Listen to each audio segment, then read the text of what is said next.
નમસ્કાર મિત્રો, સ્વાગત છે તમારું ઉમિયા ફૂડ ચેનલ ઉપર।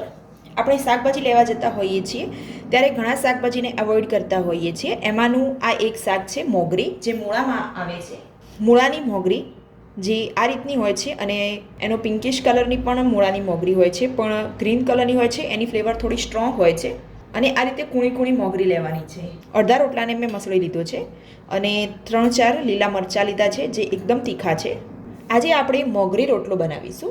મોગરી રોટલો બનાવવા માટે પેનમાં આપણે ઘી લઈશું, લગભગ 2 ચમચી જેટલું ઘી લઈશું। આમાં તેલનો ઉપયોગ પણ કરી શકો છો।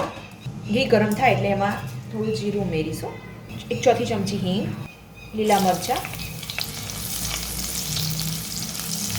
હવે મોગરી ઉમેરીશું।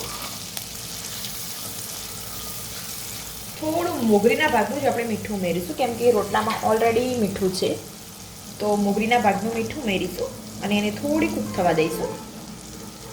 તરત જ આ કૂક થઈ જશે, એકદમ કૂણું હોવાના લીધે તમે જોઈ શકો છો થોડી વારમાં કલર ચેન્જ થઈ જાય છે।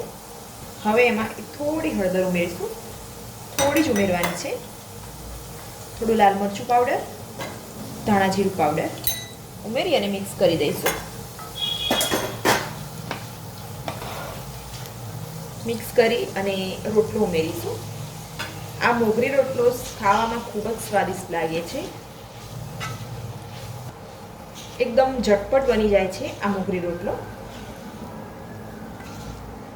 હવે એને એક પ્લેટમાં લઈ લઈશું। તૈયાર છે મિત્રો સરસ મજાનો મોગરી રોટલો, જે એકદમ હેલ્ધી છે, હેલ્ધી ખોરાક। જો તમને મારી આ મોગરી રોટલાની રેસીપી પસંદ આવી હોય તો મારા વિડીયોને લાઈક કરો, શેર કરો અને મારી ચેનલને સબસ્ક્રાઈબ કરવાનું ભૂલતા નહીં। ધન્યવાદ।